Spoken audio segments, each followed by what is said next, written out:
In the last video, we saw how to compute an expected value for a discrete function, and it was like an average over a whole bunch of events, and it was a sum. It involved this sum.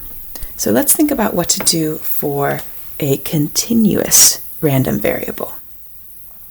If I have a continuous random variable, well, I no longer have a finite number of things to sum over, and I no longer have the probability of being in particularly one place because this is 0. So the continuous analog is, instead of a sum, we take an integral, which is like an infinite sum. And instead of a probability, we use the probability density function.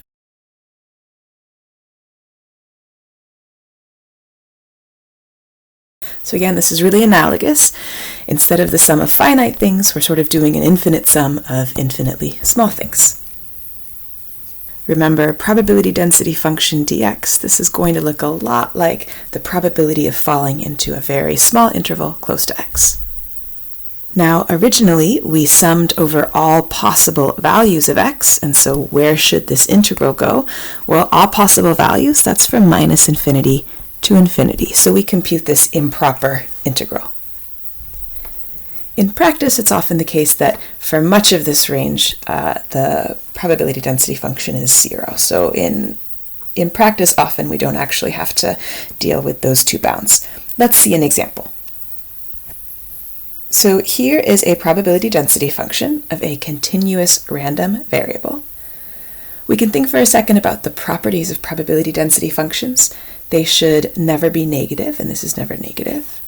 And the area under the curve from negative infinity to infinity should be 1. So if I take the area under this curve from negative infinity to infinity, it's 0 except in this triangle, and the area of the triangle is 1/2 times the base times the height. So that works out.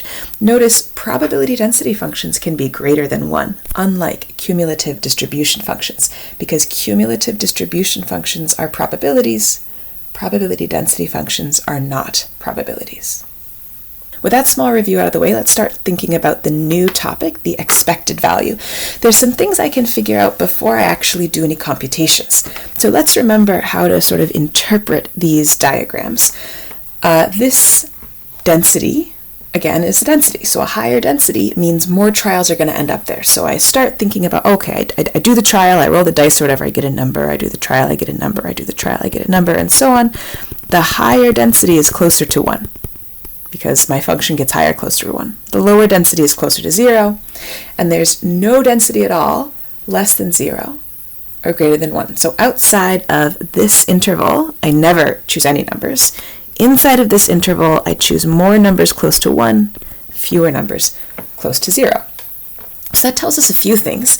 If the expected value is an average, and all of my values are between 0 and 1, then certainly the average is going to be between 0 and 1. This isn't true of every continuous random variable, but it's true of this continuous random variable. If I'm only choosing numbers between 0 and 1, the average is going to be between 0 and 1. So that's one property that we can see right off the bat.